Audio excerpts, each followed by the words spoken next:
So guys, meron akong ipa-rate sa inyo na dollhouse ng ginawa kong pangityabi. Pang sticker ko to sana pero pinaggawa ko ng dollhouse.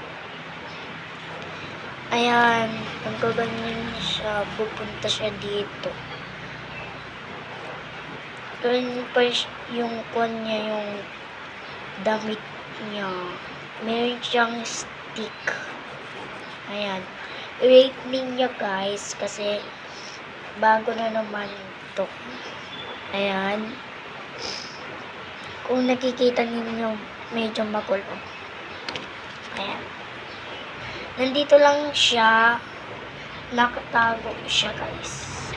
So, yun lang. Rate to 10. Bye!